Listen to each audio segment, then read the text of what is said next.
అంటూ లైవ్ షోలో RR tax పై కొన్ని కీలక వ్యాఖ్యలు చేశారు కిషన్ రెడ్డి. అసలు ఆర్ఆర్ ట్యాక్స్ గురించి మొట్టమొదట మాట్లాడింది తానే అన్నారు కిషన్ రెడ్డి. ఆర్జీ ట్యాక్స్ ను ప్రధాని మోదీ ఆర్ఆర్ ట్యాక్స్ గా మార్చారని చెప్పారు కిషన్ రెడ్డి. ఆర్ఆర్ ట్యాక్స్ కి సంబంధించి ఆధారాలు కూడా ఉన్నాయంటున్నారు కిషన్ రెడ్డి. సీఎం కాకముందే రేవంత్ రెడ్డి బెదిరింపులకు పాల్పడేవారంటూ వివరించారు కిషన్ రెడ్డి.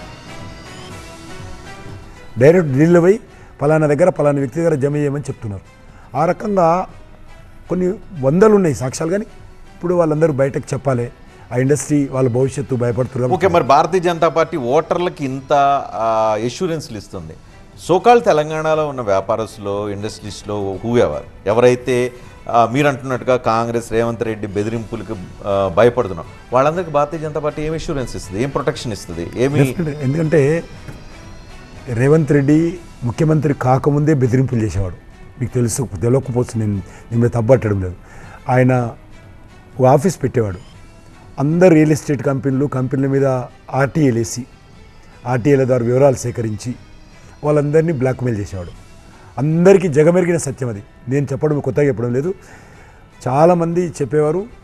ఎప్పుడు టీఆర్ఎస్ ప్రభుత్వ హయాంలో జరిగింది ఇదంతా కూడా. అందరి మీద కూడా ఆర్టీఏ కింద కాయిదాలు తీసుకొచ్చి బెదిరింపులు చేసి వాళ్ళ దగ్గర ఏ రకంగా చేసేవాడు తెలుసు.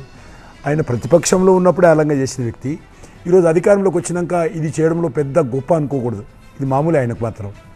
కాబట్టి ఆయన చేస్తున్న విషయము వేస్తున్న విషయం వాస్తవం, అందులో జరుగుతున్నది కూడా వాస్తవమే.